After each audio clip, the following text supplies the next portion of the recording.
by'ukuri ku kijanye n'umuziki n'ingene umubiri Imana yawuremye n'ingene umuziki Imana yawutanze tuza gusanga atagitangaza kirimo ivyo biraba egome turavye mu isezerano rya kera Imana yarahitamwo abantu ikabavugisha muri ico gihe Imana niyo yahitamwo umuntu ubwa mbere ubwa kabiri ikagena ivyo avuga ubwa gatatu ikamuronka kuwo abwira n'uburyo na ryari abikora aya majambo barayisunga bakavuga ngo Elisa ngo yarahamagaye umuvuzi w'intanga ngo hanyuma acaravugishwa ufashe uyu murongo nyene ukacushira mu ngiro uko nyene uba ugiye kubiri ariko urabiye uwo murongo mu kibuga cyose cy'inkuru ya Bibiliya niho ucuza kubona ko Elisa yahisemwe umucuraranzi nkuko yari guhitamwo uvuza ingoma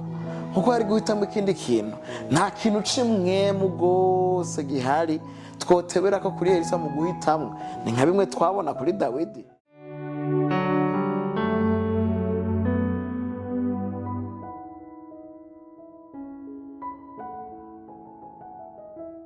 Bakunzi ba Brightness Burundi turabaramutsa aho muri hose muri kumwe na jewe Eric Uwimana ikiganiro ni cakindi musanzwe mumenyereye umuziki n'indirimbo mu vyanditswe vyera nkuko mubizi ni ikiganiro kidufasha kubona ico ivyanditswe vyera ijambo ry'Imana rivuga ku muziki n'indirimbo kugira abandika indirimbo abarongora indirimbo mu makoraniro y'abera basobanukirwe ico Bibiliya ivuga ku vyanditswe vyera kuko ari vyo mutima w'ikintu cari cyo cyose gikorerwa mu makoraniro y'abera nkuko mubimenyereye simba ndi jenyene ndacyari kumwe na wa mutumire wacu amazigi hari karadufasha turamuhaye ikaze reka abaramutse.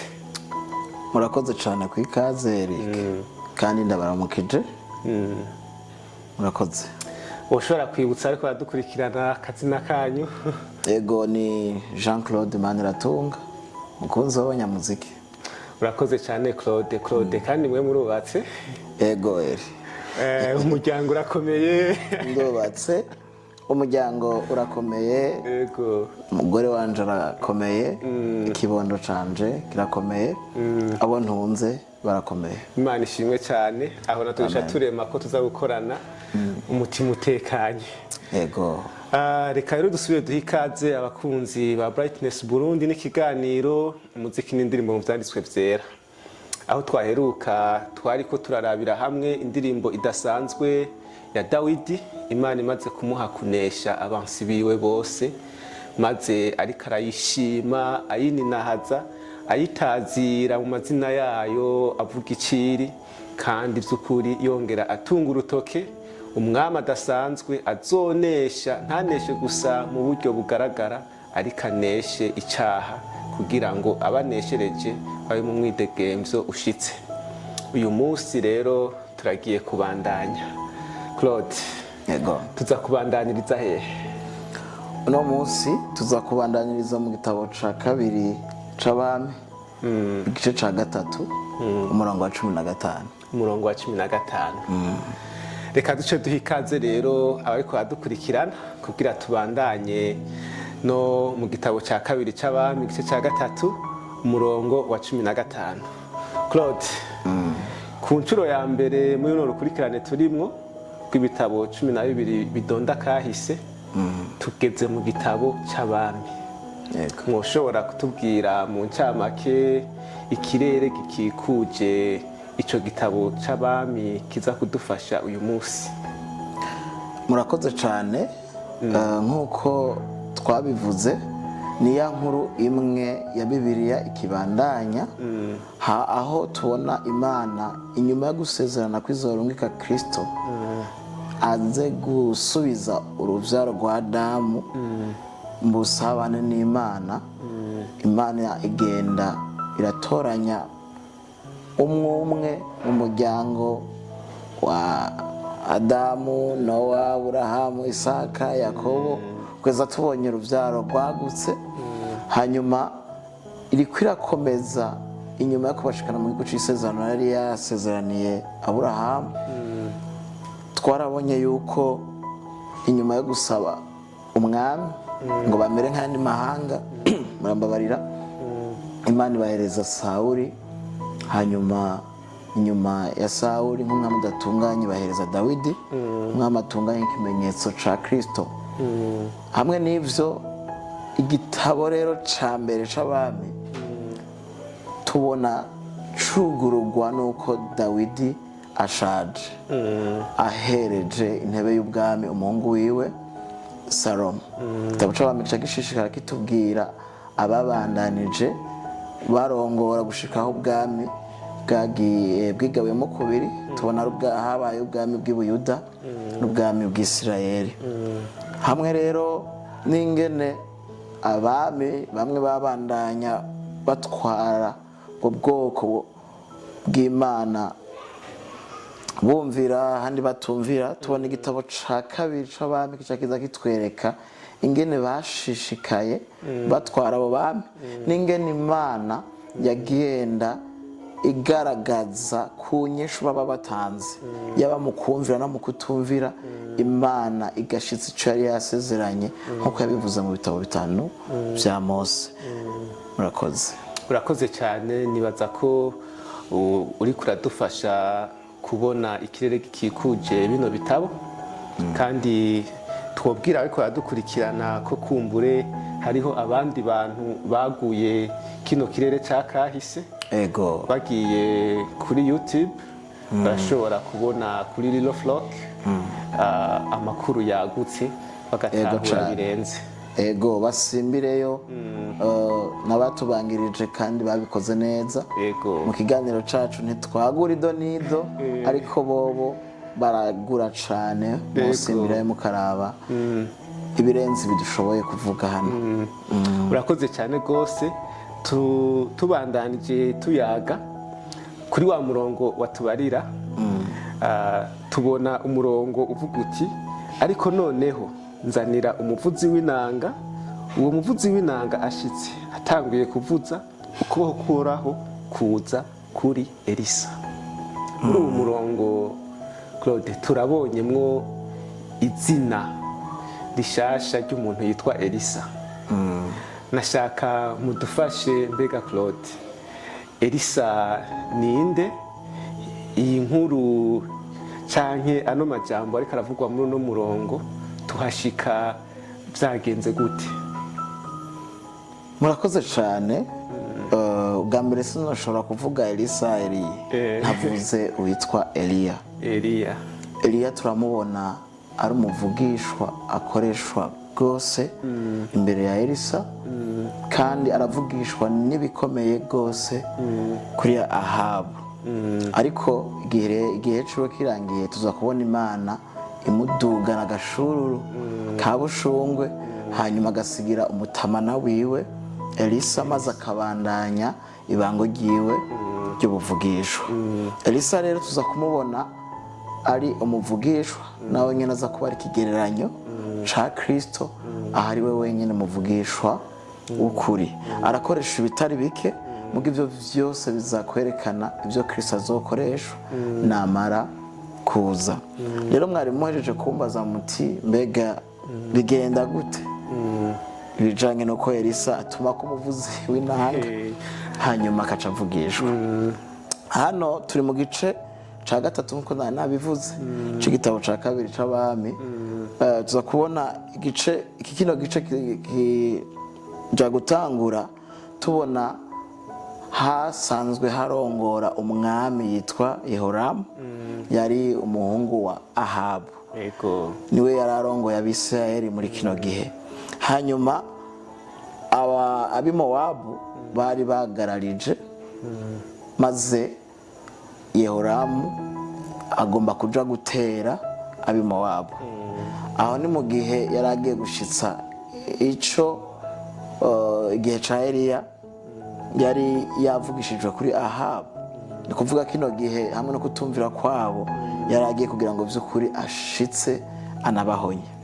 Mugabo mu kugira ngo ashobore kugenda guhura nabo, aca agenda kwitura umwami w'Ibuyuda.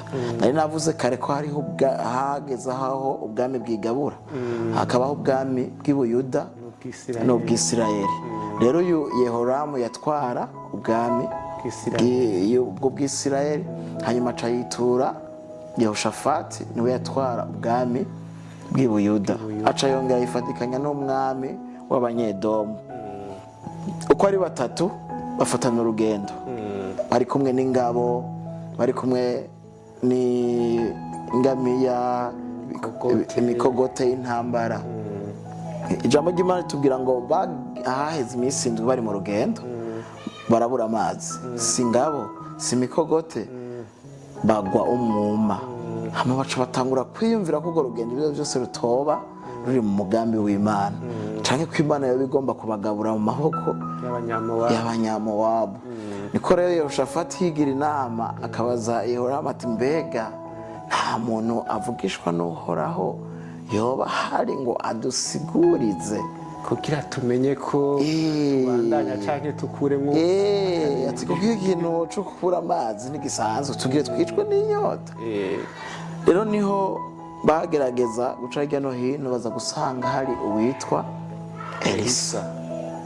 Bamushikiriye Elisa arashanga yishigwa, ashangashigwa kubona Yehoshafati yifatikanije n'Abanyedomu akifatikanya na Yehoramu, kandi abo mu maso yiwe bara abantu canke abami batigeze bumvira Uhoraho, abantu bagarariza Uhoraho, bari abantu bagarariza Uhoraho. Mugabo ku bwa Jehoshafati ntihaca avuga ati yataba Jehoshafati ntaco nari gukora. Mugabo kubwiwe reka ndabasiguriza Uhoraho, nimumpamagarire umuvuzi w'inanga. Niko guca bamuhamagarira umuvuzi w'inanga, hamashitse aca aracuraranga. Uyu murongo rero utangura kwerekana ngo atanguye gucuraranga aca atangura kuvugishwa. Yego, urakoze cyane. Nibaza ko dutahuye hamwe n'ariko radukurikirana ivyari vyabaye kugira dushike hano hantu. Ubundi tubufatiye hagati, nibaza ko vyari bigoye gutahura mbega habaye iki gituma Elisa atuma ko umuvuzi w'inanga. Claude, urakoze cyane kudufasha gutahura ino nkuru ituma dushika kuri uwo murongo. Nashaka Claude udufashe. Claude, uyu munsi tubonye umuvugishwa, hariho bamwe bavuga ko ubuvugishwa bukibandanya, kandi bavuga ko ubuvugishwa ivyo bintu vyahagaze. Reka hagiye uhagaze jewe nizera ko ubuvugishwa bwahagaze, ariko nkemera ko hashobora kuba hari ingabire yo kuvugishwa kubera ko mpemu yera agikorera mu ishengero. Ego. Okay, kuri Claude ubuvugishwa bwarahagaze, mu ingabire yo kuvugishwa iracariho kubera ko mpemu yera agikorera mu ishengero. Okay, nibaza ko ivyonye ntitubitebako cyane gose kwarugira twumve Claude uko atahura kino kintu canke ahagaze. Ariko kumbure ico nobandanya Claude muri kino kiyago cacu, nashaka kumbure kuri bamwe bavuga bati ubuvugishwa burabandanya canke bwarahagaze, canke ingabe yo kuvugishwa yoyo nuno musi irabandanya kubera ko mpwemu yaragikorera mw'ishengero. Iryo bango rero rirabandanya. Nashaka udufashe, tubona ngaha anye Elisa atuma ko umuvuzi w'inanga. Kubera iki atuma ko umuvuzi w'inanga? Nariko ndibaza mbega vyoba bisobanura ko ubuvugishwa bugendera ku muziki canke umuziki ugendera ku buvugishwa? Nashaka mudufashe gutahura kubera iki arinda guhamagara umuvuzi w'inanga. Ico kibazo nicoroshe. Ico kibazo nicoroshe, ariko nagomba nsobanure muri buno buryo. Bwa mbere mpere kuri Elisa. Elisa nkuko nabivuze ni umuvugishwa wo mu isezerano rya kera. Hanyuma turavye mu isezerano rya kera, Imana yarahitamwo abantu ikabavugisha. Muri ico gihe Imana niyo yahitamwo umuntu ubwa mbere, ubwa kabiri ikagena ibyo avuga, ubwa gatatu ikamurungika kuwo abwira n'uburyo na ryari abikora. Umuntu yaba ari igikoresho ntiyari afise guca ku ruhande canke guhitamwo ibi canke biriya, kwaba ari ukuvugishwa n'Uhoraho. Ni nayo nsobanuro yo kuvugishwa n'Uhoraho. Ntabwo yaba ari Elisa avuga, yabavugishijwe n'Uhoraho. Aba bantu rero mu isezerano rya kera na cane cane bavugishwa n'abantu bahiswemo mu buryo bw'umwihariko, aho Imana ibakoresha mu mugambi w'agakiza, bakavuga ivyo Imana yashaka ko bavuga. Hama ngarutse ku bijanye n'ingabire rero yo gucuraranga, tuza kubona ingabire yose iza kuva muri ya shusho y'Imana. Ngene Imana yaturemye yashizemo n'ibibitsanyo muri twebwe no kwita izo ngabire, umunsi umwe zigaseruka. Pawulo ashaza akavuga ngo Imana hari ingabire nyinshi yagavye kandi igaba ugutandukanye, iha uwo ari wese uko igomba. Ntitubona mu vyavuga muri iryo keta bandikira avuga ingabire y'umuziki, mugara yarerekana ko hari ingabire nyinshi kandi z'ubwoko bwinshi, hari n'uburyo bwinshi bwo gukora. Rero tuza kubona ingabire y'umuziki ari ingabire uwo ari we wese mu banyamuziki tubona no munsi bafise, mugabo inkomoko n'Imana. Nkuko umuntu yaremwe n'Imana, niko n'ingabire umuntu yayihawe n'Imana. Warohejeje kumbaza uti mbega none umuvugishwa kugira avugishwe avugishwa kubera umuziki cyangwa umuziki uratuma umuntu avugishwa? Nagomba dufashanye gutahura kino kintu. Mu isezerano rya kera Imana yarakoresheje abavugishwa, kandi no mu isezerano rishasha Imana yarakoresheje abavugishwa. Ubwo Imana yari itumbere yuko abo bavugishwa b'imigwi ibiri bose nibamara kuja hamwe bazoshira hamwe vy'Imana yabavugishije, kugira ngo turonke ubuvugishwa bumwe bw'ukuri. Ubwo nabwo niyo Bibiliya, nivyo vyanditswe vyera. Aha bica bishikana ahantu nerekana yuko ubu nibwo buvugishwa bw'ukuri, hama ubuvugishwa bw'ikinyoma n'ubuvugishwa bwose buvuguruza uku kuri. Hanyuma ku bijanye n'uruhara rw'umuziki rero, tuza kubona Imana hari ukuntu yaturemye, kandi muri twebwe turafise icyo nokwita mu gifaransa sensibilité, canke ugukogwako, canke ukumva umubiri uza kugira ikintu kiwunyiganza, gukwegwa n'ikintu kiba kiri mu muziki. Hari ukuntu Imana yahaye ubushobozi umuziki ku buryo ubaye en contact n'umuntu uza gusanga umuntu yamaze kuja en mouvement kubera umuziki. No kuvuga uburore no guhaye ari ntihajya uba uri mu modoka ukumva hari indirimbo iri kwiradunda kabisa y'umustar agezweho, usa no umutwe uri kuragiruka cyangwa ukuguru uri kugiruka. Uwo kubaza ivyo vyabaye action involontaire, inconsciemment uri kuragirana, uri kurakurikirana umuziki. Mugabo bwaru yakenga ukiyumvira ku bintu biriko biravugwa, hari gihe wocu hagarika ati ndiko ndatamba ntiyumviriye kuri buno butumwa buriko buratangwa mu ndirimbo.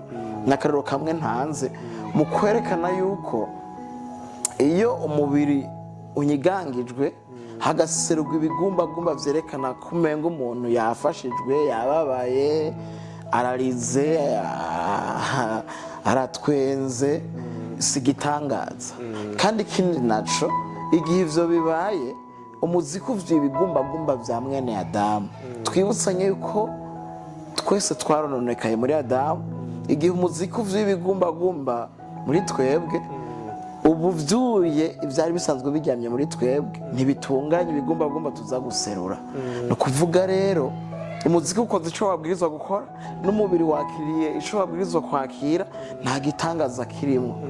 Ibi bica bishikana ahantu mu makoraniro usanga indugumba yaje, twasirimbye gose, intebe ziri hejuru, bivanye n'ico kirere gihari kubw'umuziki w'abana bakubita basse neza, bazi kuvuza amakoro atuma unyiganga umuntu aca yiyumvira ngo imana ngo by'ukuri birahari yagenderera abantu byari biryoshe by'ukuri ku kijanye n'umuziki n'ingene umubiri imana yawuremye n'ingene umuziki imana yawutanze tuza gusanga atagitangaza kirimo ivyo biraba egome mugabo ikintu gihambaye rero ni ikihe aco nagomba kuca ndangiriza ko kuri kino kibazo ni ingene ubuvugishwa bw'ukuri uno munsi dufise bibiliya hamwe n'ingene dufise ingabire yitwa yo gucuraranga ingabire yo gucuraranga ikorera ivyanditswe vyera mu yandi majambo igihe ijambo ry'Imana ryigishijwe neza umuririmbyi akaririmbisha ikoraniro arongowe n'ijambo ry'Imana umuziki uraheza ukaza ugaherekeza ni nk'ikirungo mugabo kandi ni igikoresho kirunga kugira ngo ubu butumwa bushobore kwakirwa mu mitima y'abantu nk'uko Imana ibitumbereye ni nk'uko wogenda ugasoma inyama hanyuma ukaca uzana ibirungo byinshi biza gutuma isosi itukura mugani tuza kuvuga iyi sosi itukura yuko ariyo yatumye inyama zica zigira kagaciro tuyihereza inyama ubwayisanzwe ari inyama kandi ikundwa ari inyama itararongwa ku buryo abavyeyi baho hambere bashoboye kuyiteka ata birungo bihari ushobora kugirana n'urutoke ukumva ko woruca ukumva kanovera k'iyo nyama mugabo Imana kuko ari umu artiste yarashizeho umuziki irashiraho amajwi kugira ngo ivyo navyo bigaruke gukorera ubutumwa bwiza ego rero iki gihe ca Elisa ntituhava dufata ko ari igihe co kwigana nkaho uno munsi duhejeje kwigisha ijambo ry'Imana hoca hagera umwanya prophetique nivyo bavuga aho hantu je sinemeranye n'abakora ivyo nta mwanya prophetique uhari aho guhora ahejeje kwigisha igihe ariko arigisha ukuri kw'ijambo ry'Imana wari wo mwanya ariko avugishwa n'Uhoraho ko ariko avugishwa n'ivyo yamuhaye mu buryo bwo guhishura muri kino gitabo yabivuze mu bwizigirwa yavugishijwe n'Uhoraho uwo wundi mwanya ucuza kubamo yangabire rero iyo buvugishwa nigera kuvuga ingabire y'ubuvugishwa nayo muri kino gihe cacu ubwa mbere nemeranya nayo kwihari kubera ko mwemu yera aracagaba kuko n'Imana ishoboye vyose ibera hose carimwe itangira hishakiye mu kwigenga kwayo irashobora guhereza umuntu wari we wese ati vuga ibi akabivuga canke bura ibitaraba muri buno buryo mu givyo ni kugira Imana hitamwa ababi n'abeza gashobora gukoresha uwari we wese hanyuma uwigabiye nawe mu buryo bw'ingabire uyo muntu muri kino gihe igihe avuze ivyo avugishijwe akavyita yuko avugishijwe n'Uhoraho Pawulo avuga ngo turasuzuma ivyo yavugishijwe kubera ko ntaje asubirira ijambo ry'Imana Imana yashobora kumukoresha mu buryo bw'umwihariko mugo ivyo akoreshejwemwo ntituvyakira nkaho umengo ni Elisa ntituvyakira nkaho umengo ni Ezekiyeli Yesaya bo mw'isezerano rya kera canke Pawulo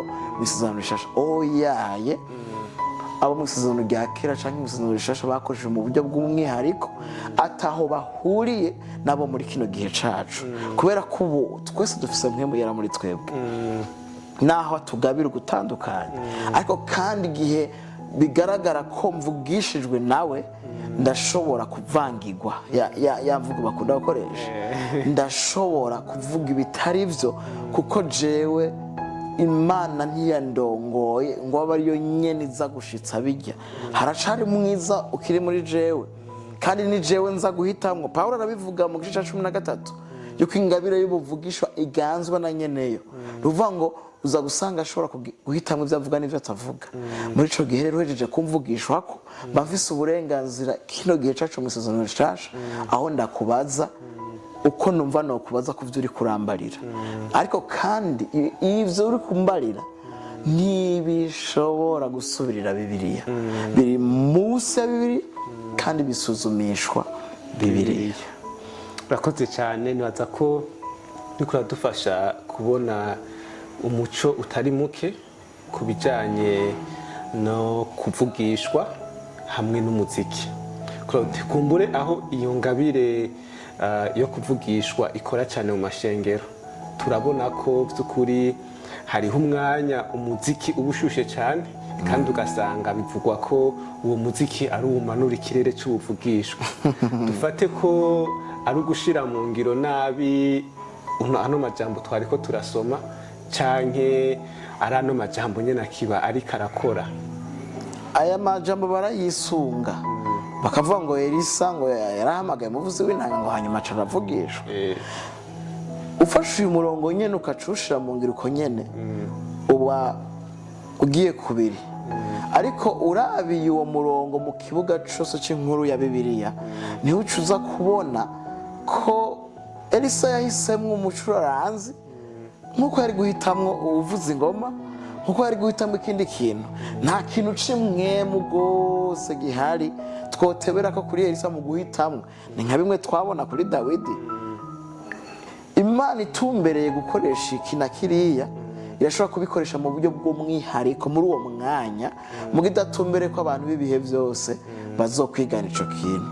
Ivyo bica bivuguruzwa n'indi mirongo yo muri Bibiliya, aho uza gusanga by'ukuri nk'ibi mpejeje kuvuga yaho Pawulo yerekana yuko ibijanye no kuvugishwa bitegezwa kugenzurwa, gusuzumwa. Bisuzumishwa n'iki? N'ivyanditswe vyera. Usanga rero hariho kuvuguruza ivyo biba bimeze uko. Ubwo turavye mu kuri kose ku ijambo ry'Imana, ubuvugishwa buza kuba ari Bibiliya. Ingabire yo kuririmba za kuba ari iyo myanya rero ingene za gukurikiranwa by'ukuri biragoye rwose ko tuza kwemeza ko ari Imana iri kwirakora. Kimwe nemeza Eric, ni haba hariko haririmbwa ubutumwa bwiza. Ubutumwa bwiza akaba ari bwo buriko buraca mu ndirimbo, ndemeza ko mwe muri ashobora gukora mu ishengero. Mugabo igitandukanye n'ibyo sibyo, canke nihigishwa ivyanditswe vyera mu kuri, hama abacuraranzi bakaca baherekeza uko kuri, Imana irashobora gukora ishengero ryayo mu buryo ntazi biciye mu butumwa bwiza. Kuko ubutumwa bwiza ubwabwo burafise ubushobozi bwo kuzana impact mu kibanza kanaka, mugabo si kinyoma. Aha rero vya bigumbagumba bitari byo bisohotse bigasohorwa na vya bindi bihwanya n'ingene twaronekaye muri Adamu, tukaca tuvuga ngo Imana ari kumwe natwe, ngo Imana inyeretse ngo imbwiye ngo, by'ukuri sinemeranya n'abo bantu. Okay, urakoze. Nibaza ko bariko baradukurikirana bariko baratahura, kumbure nabo bazoronka akaryo kugira ico bavuze kuri kino kiganiro. Karibu cyane. Ngira bizoca binadufasha mu bindi biganiro kugira nimba ari ikibazo cishugwe. Hama Claude, tubandanije kumbura imbere yo kurangiza, ngaha ku rubuga rw'umuziki n'indirimbo turakunda kubona abanditsi b'indirimbo, abarongora indirimbo mu makoraniro bavuga bakoresha ijambo ry'igifaransa ko babaye inspiré. Iryo jambo turiko turarazuba ariko uravuga ko bavugishwa umengo nibo baba inspiré bakarongorwa n'Imana ivyo bakwiye kuvuga, kandi arivyo dufise uyu munsi nk'ijambo ry'Imana. Wewe nk'umunyamuziki, umukunzi w'abanyamuziki, uyu munsi kuri urwo rubuga rwanyu muvuze ijambo inspiré, twotahura iki? Muba mushatse kuvuga ko Imana yabagendeye nk'uko yagendera ba Elisa n'abandi, hama ikabaha akantu k'ubwiza mugomba mudushikirize twebwe abanyagihugu bo mw'ishengero, abanyantege nke?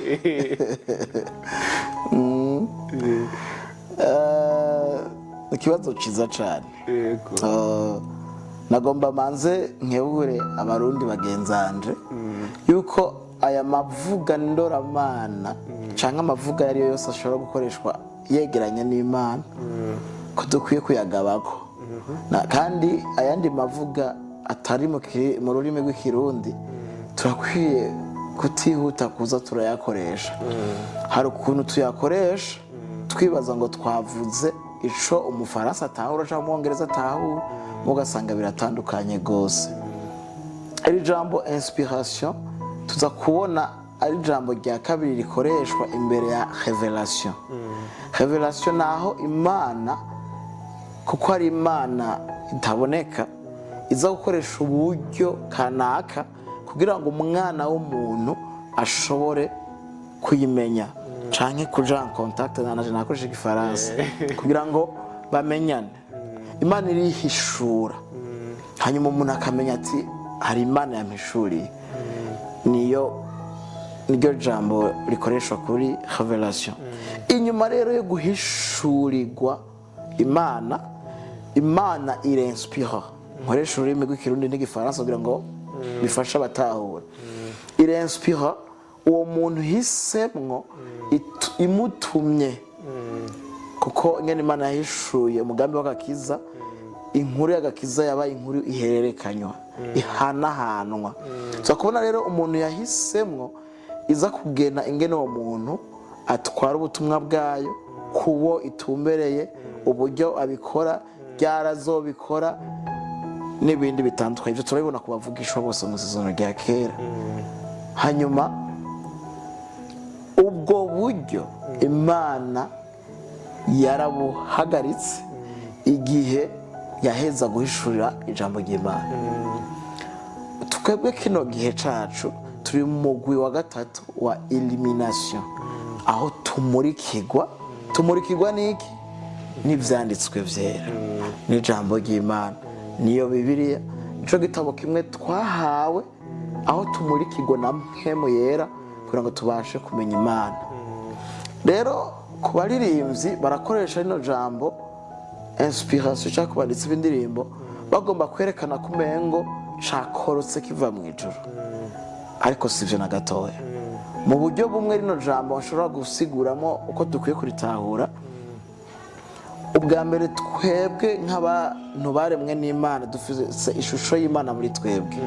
Iyo shusho y'Imana muri twebwe niyo shusho iza kugaragazamwo ingabire canke ibintu dushobora kuvumbura canke gukora neza. Nk'akarorero, wahuye n'umwana yacapfye ishusho kanaka, ushobora kuvuga ati wow, nk'akarorero nk'abagiye bacapa perezida, ushobora kuraba ingene yamucapfye ukavuga ati uyu niwe ukunyene. Uratangaye, bene majambo urashimye Imana ku kubona ingene Imana ishobora kurema umuntu afise ikigaragaza ko akomoka kurinde ku Mana. Naho bica bishika tukaca twikubita ugakikiriza ngo nacafye neza, nanditse indirimbo yanje yagize hit. Ntabwo ari ivyo, ahubwo ivyo bitwibutsa ati wow, iyi ni ishusho y'Imana iri muri jewe, kuko nta ciza coba yaposhe mu bantu jewe no havuye nkora. Rero igihe byiswe ko ari ivy'Imana yashize muri twebwe, muri ico gihe c'est inspiration. Oya, havyutse cari kidasanzwe kiryamye muri twebwe. Ego mugabo ubundi buryo nshobora kuvugamo iryo jambo inspiration, ni igihe ushoboye kubona nk'umuririmbyi yaririmbye indirimbo kanaka, ukumva wumvirije indirimbo yiwe byo guha guhinga canke kwandika indirimbo wawe, canke wabonye igisagara kanaka ingene kimeze nka Bujumbura, ugiye ku mugoroba bikirirwa kiraba amatara ingene yaka, uravye iyo shusho ukaca wumva muri wewe ingene wo capa ikindi kintu cegereye ico gicapo. Mugabo ivyo vyose tuza mu gifaransa barumva tubishize no mu kirindi tuvuga ngo ni inspire kuri naka, ni inspire kuri no shusho. No kuvuga ngo nashushanije mfatiye kuri iki. Salomo arabivuga yuko atagishasha gihari, n'icitwa gishasha kiba carabayeho muri kahise. Ni kuvuga muri uwo mwanya ukoresheje bwa bumenyi, bwa bwenge, bya bintu byose Imana yaguteretsemwo, kugira ngo vy'ukuri ivyo ni wabikora vyerekane ko Imana hari ico yakoze kandi ciza mu mwana w'umuntu. Naho twononekaye muri Adamu, hari ibyiza umwana w'umuntu ashobora kwerekana akoresheje ibiri muri we, kandi si kubacapa gusa, ubiravye no kubabaza abantu bakora imiduga, uzosanga hari ibintu byinshi bidukikuje imana yari itumbereye ngo n'ivyaba bihari bitugarukane kuri yo nk'umwami yaremye abantu yahaye ubwo bushobozi bwo gushobora gukora ivyo. Rero iyo tuvuga ngo imana yanyispiye ega nko mu kwandika indirimbo hariyo abakubwira ngo iyi ndirimbo ngo ntuyikoreko ngo ni inspiration, ni inspiration hajya bariko baravuga ni imvajuru ariko ntabwo ari byo na gatoya. Je ndi umwanditsi w'indirimbo biranshikira nkashobora kumva no kwandika umudiho ukaza mugabo akenshi uyo mudiho n'amajambo mfatanya aya majambo ncenda yagwa nk'iyahabwa adatonze atavuga byo kubera iki nibishobisho vya mwene Adamu nabihawe uko ndavyumva bica bisaba intambuko yo kubanza kwicara nkazana Bibiliya ibi bintu Bibiliya bivuga kwiki nkiyumvira nico ntumbereye mu kwandika nkuko tuhora tuvyagura mu ishuri ry'abanditsi b'indirimbo. Ego urakoze cyane gose bakunzi wa Brightness Burundi n'ikiganiro umuziki n'indirimbo vyanditswe vyera.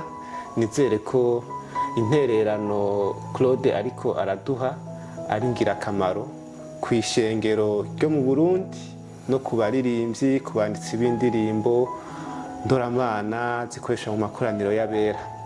Claude, ego numva ndagushimiye cyane gose kuntu uri kuradufasha muri kino gihe. murakoze cyane naje nabashimira kubera ko uko ndiko ndabafasha ni kuri kuramfasha kuko ukuri kubaza ibibazo bituma nanje noroherwa ingene nshobora gutanga ubu butumwa. Ego urakoze. Imbere yo kurangiza sinzi ko ari akajambo wobwira abakunzi bacu ariko baradukurikirana. murakoze cyane akajambo numva no bwira bariko baradukurikirana nuko vy'ukuri ubwa mbere